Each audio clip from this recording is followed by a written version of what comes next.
తిరుపతి జిల్లా నాయుడుపేటలోని పలు చోట్ల రాజ్యాంగ నిర్మాత డాక్టర్ బిఆర్ అంబేద్కర్ 134వ జయంతిని పురస్కరించుకున్న సందర్భంగా ఆనందోత్సవాలతో ఊరేగింపులు, ర్యాలీలు, అన్నదానాలు, రక్తదాన శిబిరాలు నిర్వహించారు. బాంసప్ అంబేద్కర్ అభ్యుదయం సంఘ అంబేద్కర్ ప్రతిమని రలిక పురవీధిలో ఊరేగించారు. టీడీపీ సూళ్లూరుపేట నియోజకవర్గ ఇన్ఛార్జ్ నెలల సుబ్రహ్మణ్యం ఎమ్మెల్యే విజయశ్రీకు పూలమాల వేసి ఆదర్శప్రాయుడని కొనియాడారు. వైసీపీ మాజీ ఎమ్మెల్యే ఆర్టీసీ బస్టాండ్ కొడలు వద్ద ఉన్న అంబేద్కర్ పసుపు గుజ్జాలను సమర్పించారు. ఎమ్మెల్యే విజయశ్రీ అన్నదానం నిర్వహించారు. బాబాసాహెబ్ జయంతి సందర్భంగా కొడవలూరు సిఐ కుటుంబ సభ్యులతో కలిసి మెడికల్ క్యాంప్ నిర్వహించారు. జయంతిని అంబేద్కర్ జై భీమ్ అంటూ నినాదాలతో అత్యంత ఘనంగా జరుపుకున్నారు.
ఏప్రిల్ 14 వస్తే ప్రతి సంవత్సరం అందరికీ పండగ వాతావరణం మొదలవుతుంది. అంబేద్కర్ గారి జయంతి, అంబేద్కర్ గారి పుట్టినరోజు ఈ 134వ జయంతి ఇప్పుడు జరుగుతుంది. అయినా కూడా ప్రతి సంవత్సరం అంబేద్కర్ గారి జయంతి వస్తే ప్రతి ఒక్కరిలో ఉత్సాహం మొదలవుతుంది. అంబేద్కర్ గారి జయంతి చాలా ఉత్సాహంగా సెలబ్రేట్ చేస్తారు.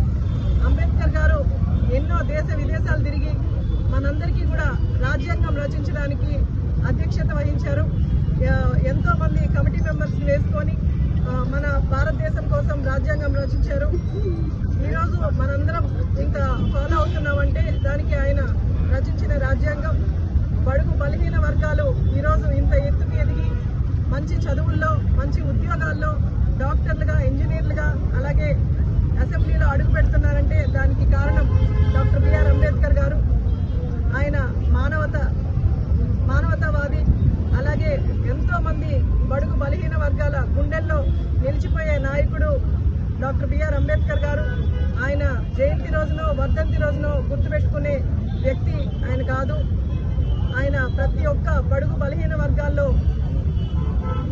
మనసుల్లో నిలిచిపోయే ఆశా జ్యోతి మన డాక్టర్ బిఆర్ అంబేద్కర్ గారు. అలాగే ఇప్పటికీ కూడా మనకు రిజర్వేషన్లు వచ్చి ఎంతోమంది మాలాంటి మహిళలు కూడా ఎత్తుకు ఎదుగుతున్నారంటే దానికి కారణం డాక్టర్ బిఆర్ అంబేద్కర్